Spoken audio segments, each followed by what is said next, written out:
Escuela Loca presenta. Con el doctor Ricardo Monreal, hablar de política es el cuento de nunca acabar. Bienvenido, Ricardo, a Quemarropa, como siempre, bien recibido en este espacio que también es tuyo. Gracias, Pepe. Me da mucho gusto estar aquí esta noche. Gracias. Saludo a tus colaboradores. Además, yo soy cliente y soy colaborador también tuyo semanalmente. Desde antes, durante y lo que venga después. Ya tenemos mucho tiempo y lo hago con mucho gusto. Tenemos un pacto de sangre, Ricardo Monreal y yo, y aquí le vamos a estar dando y dándole fuerte. Pues tú le entiendes muy bien a todo esto. Fuiste presidente de la Junta de Coordinación Política del Senado de la República. Eres, de hecho, senador con licencia, sí. Doctor en Derecho.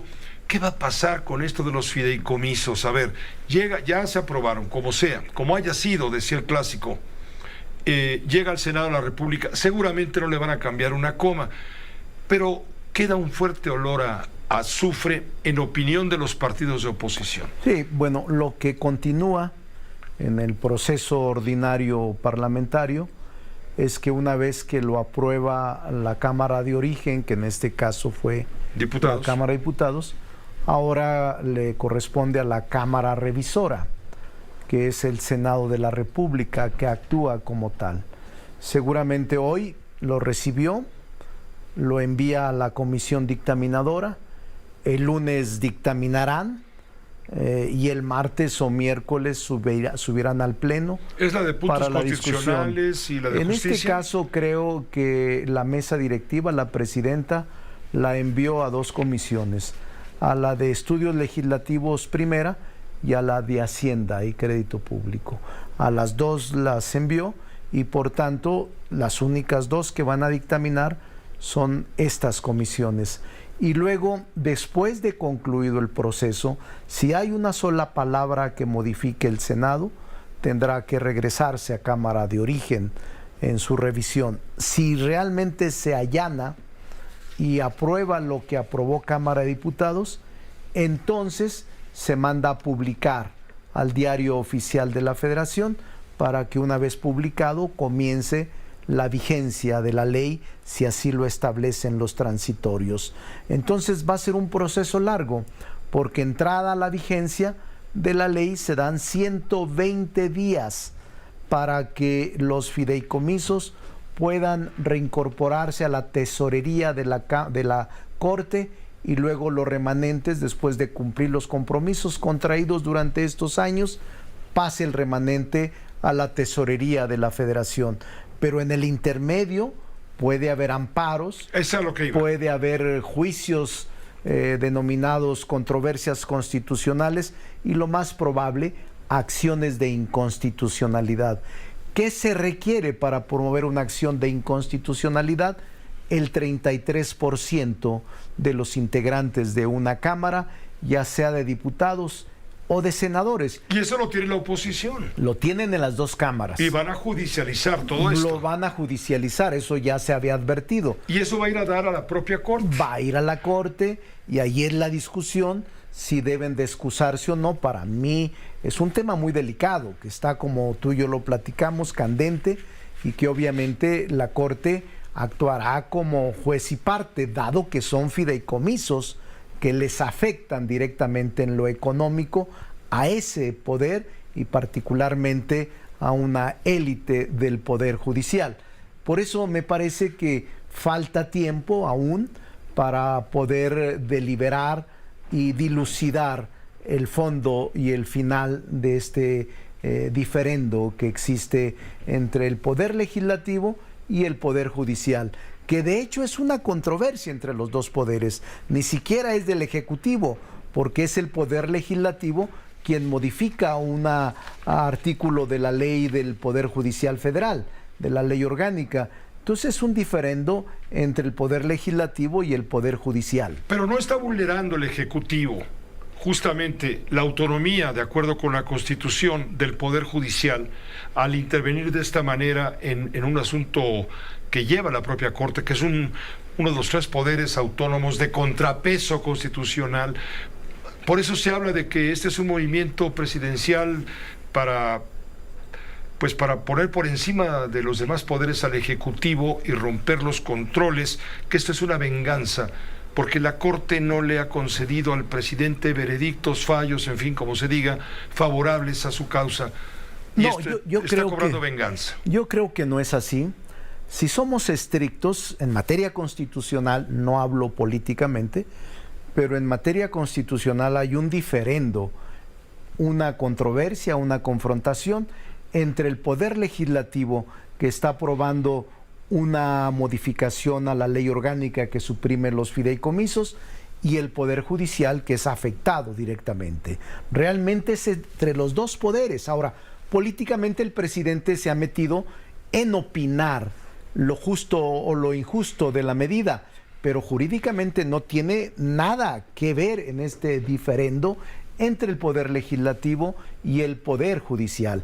También escuché, no solo esto aparte de la venganza, sino que escuché a los trabajadores que les van a afectar sus salarios. Eso no es posible, Pepe. Los salarios, las prestaciones, el aguinaldo, todas las conquistas laborales que tiene el Poder Judicial esas son irrenunciables. Claro, de acuerdo. Eso no pueden disminuir un solo 5 de lo que reciben cada uno de los trabajadores. Entonces, ¿qué les tocan los fideicomisos? ¿En qué les afecta cancelar los fideicomisos? Mira, el fideicomiso ¿Para más qué sirve fuerte, el fideicomiso? Mira, el fideicomiso no debiera existir. Te voy a poner un ejemplo, el particular.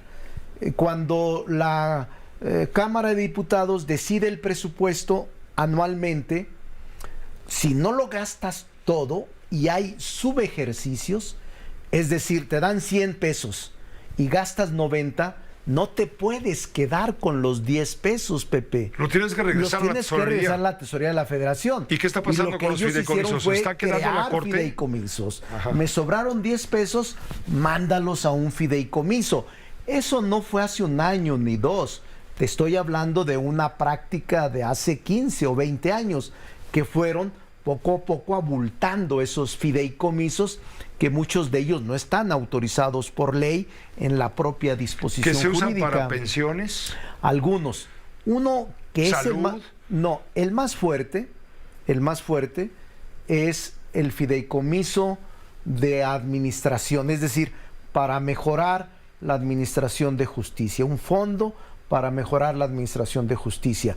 Y hay un fondo como de compensación o de complemento a los aguinaldos. ¿Qué es lo que sucede en la práctica, Pepe?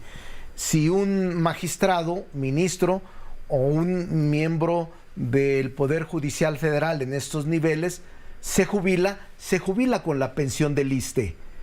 Es decir, lo que la ley del ISSSTE, dado que eres trabajador del ISSSTE, supongamos que el ISSSTE te jubila con 40,000 pesos al mes, que ya es mucho para un trabajador.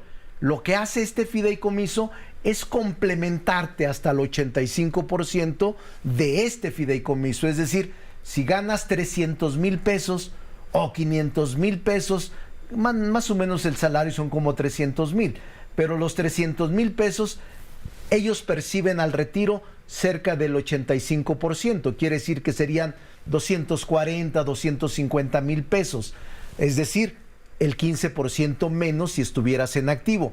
Lo que hace este fideicomiso es que a los 40,000 pesos le complementas con 200,000 pesos más de este fideicomiso para que perciba. Es lo que se va a acabar. Y es lo que dice el presidente, que esto es de la burocracia dorada. Va a recibir lo que el ISSSTE le está dando como fondo de retiro, jubilación o dentro de la ley lo que él cotizó como trabajador al servicio del Estado, porque ellos también son trabajadores al servicio del Estado.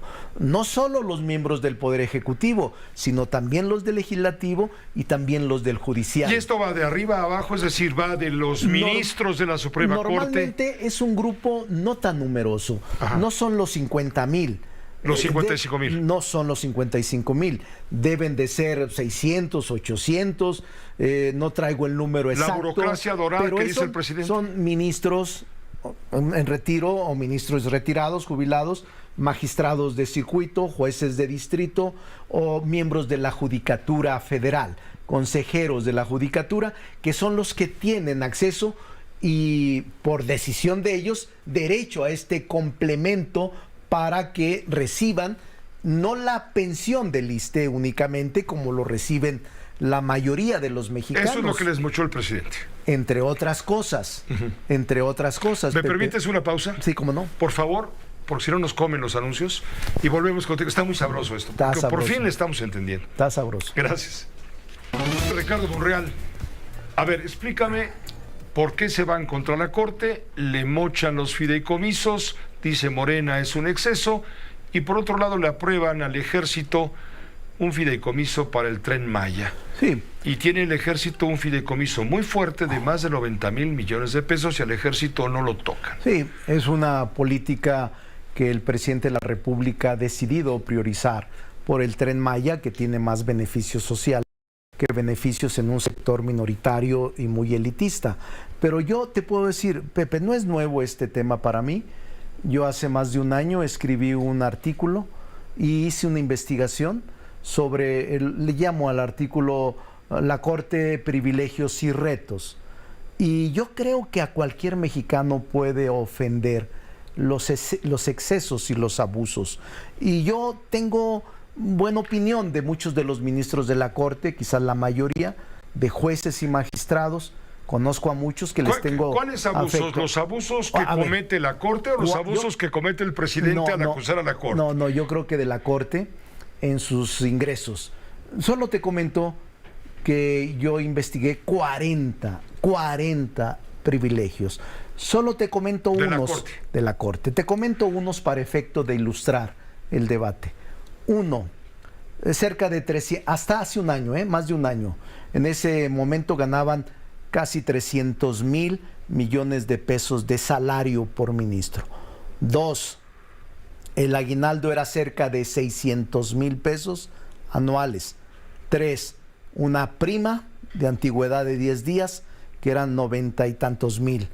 Cuatro, un grupo de pago de honorarios a sus trabajadores, no hablo de los trabajadores de la Corte, sino sus cercanos colaboradores, de 5,400,000 pesos. 6. Un seguro de gastos médicos mayores para él y para su familia nuclear de más de 30 millones de pesos. Bueno, en estos 40 privilegios, solo te menciono 6, en estos 40 privilegios tenías hasta gastos de funeral.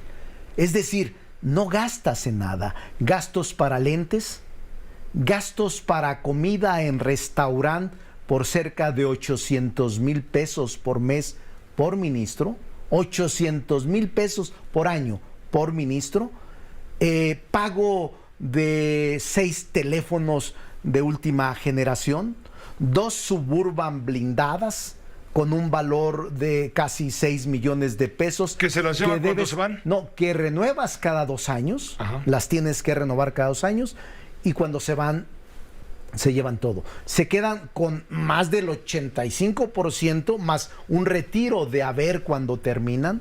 Y te puedo decir los otros 23 privilegios. Es decir, bueno, a mí sí me ofende eso. Ya estaba visto todo esto desde antes, ¿por qué lo hace ahora justamente? Bueno, porque el presidente llegó y dijo, yo no puedo admitir... Y tardó 5 años en darse cuenta. Yo me tardé 3 para la investigación, Pepe, porque todos estos rubros están muy escondidos, pero nadie me puede objetar de que estos 40 privilegios son una ofensa para cualquier ciudadano. Yo como senador ganaba, por cierto, ha salido mucho eso ahora, yo como senador ganaba 104,000 pesos. Yo rechacé el fondo para los asesores y el fondo de prerrogativas. Yo ganaba 104,000 pesos por mes y ajustaba, Pepe.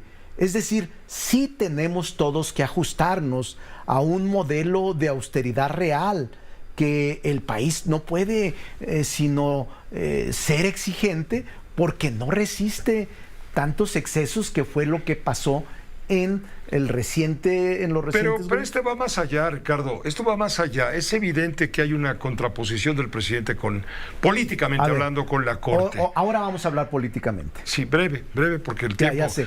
Pero tú ya formas parte de este equipo. Yo creo, Pepe, y vamos a seguir platicando, sí, que le faltó pericia, inteligencia, no, pericia y sensibilidad a la presidenta de la Corte. No, yo si hubiera sido presidente no hubiera enfrentado a un presidente tan popular y tan honesto, que no tienes cola que le pises, para confrontarte. Yo hubiese logrado equilibrios y hubiera acordado con él. La colaboración institucional no te lo prohíben. Es más, la coordinación y la colaboración entre poderes lo permite la Constitución. ¿Qué te hace ir a conversar, platicar sobre asuntos del Estado Nacional, liberación de narcotraficantes, concesión de amparos millonarios que quiebran a la hacienda pública, asuntos de carácter estatal o asuntos de Estado? Y creo que esa lejanía o esa actitud, la misma confrontación con el sindicato. Yo respeto al sindicato y yo creo que él tiene razón y tienen sus derechos de manifestarse, pero quemar al presidente, denostarlo, insultarlo, lo único que hace es alejarse de una posible negociación y acuerdo. Lo único que hace es generar mayor conflicto, confrontación, que no vamos a terminar. Yo apunto que lo más conveniente era conciliar, dialogar, diálogo entre el Poder Ejecutivo y el Poder Judicial. Estoy hablando políticamente. Jurídicamente es un desencuentro entre el legislativo y el judicial. Y a mí creo que no van a aguantar de opinión pública cómo se convierten en juez y parte para llegarse y conservarse en todos estos privilegios de los que yo tengo una investigación debidamente fundada. Pues le seguimos dando más adelante, ¿te parece? Gracias por esta colaboración. Buenas noches. Gracias, Ricardo Monreal, senador con licencia, colaborador en este espacio de noticias. Ya queremos platicar cómo se repartieron el tuyo de Augusto López Hernández. 16 estados, ya el partido en dos pedazos. Ahora son los jefes que mandan en la somos política. Modestos colaboradores de la doctora al servicio de Claudia Sheinbaum, que no se haga. Bueno, vámonos a una pausa y regresamos con usted. Cola Loca presentó